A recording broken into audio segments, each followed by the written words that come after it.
My name is Matthew Walker. I am a professor of neuroscience and psychology at the University of California, Berkeley, and I am the author of the book, Why We Sleep. What are things that we can all do tonight and in the future to start getting better sleep?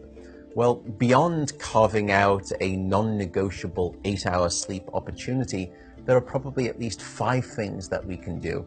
The first is that we have to try and maintain regularity. And if there's one thing that you take away from this, it would be going to bed at the same time and waking up at the same time, no matter whether it's the weekday or the weekend. Even if you've had a bad night of sleep, still wake up at the same time of day and reset.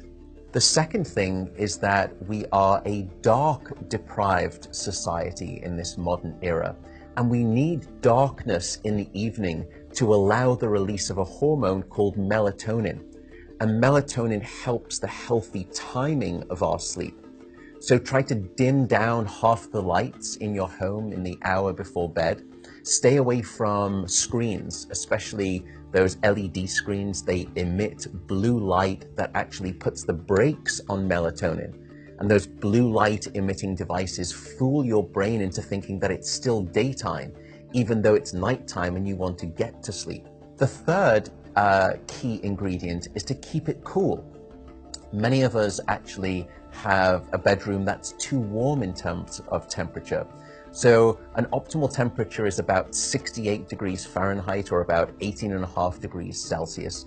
And the reason is that your brain and your body need to drop their core temperature by about 2 to 3 degrees Fahrenheit to initiate good sleep.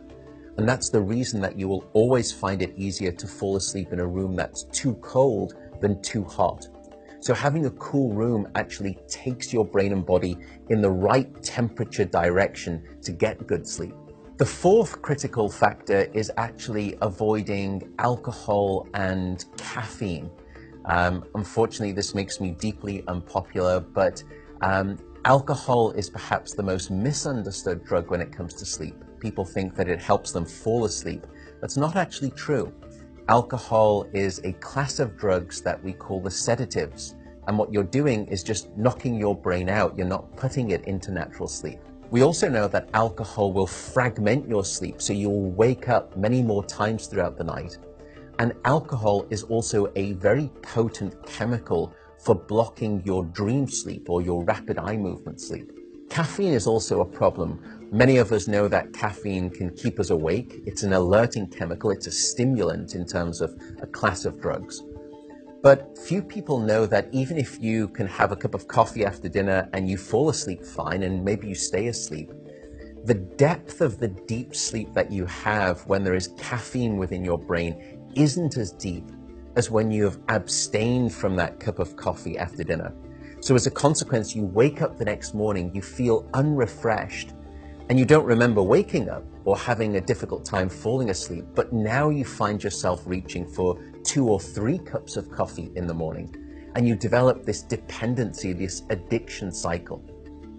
The fifth and final tip for better sleep is to not stay in bed awake.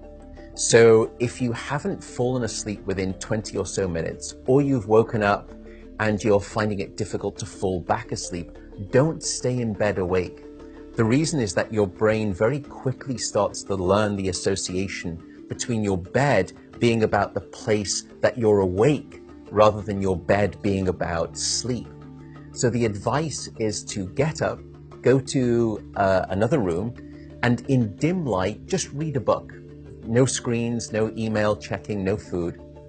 And only when you feel sleepy should you return to bed. And that way you can actually then relearn the association between your bedroom being about the place of sleep rather than being awake.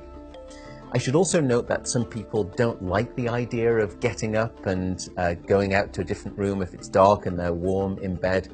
An alternative is actually meditation.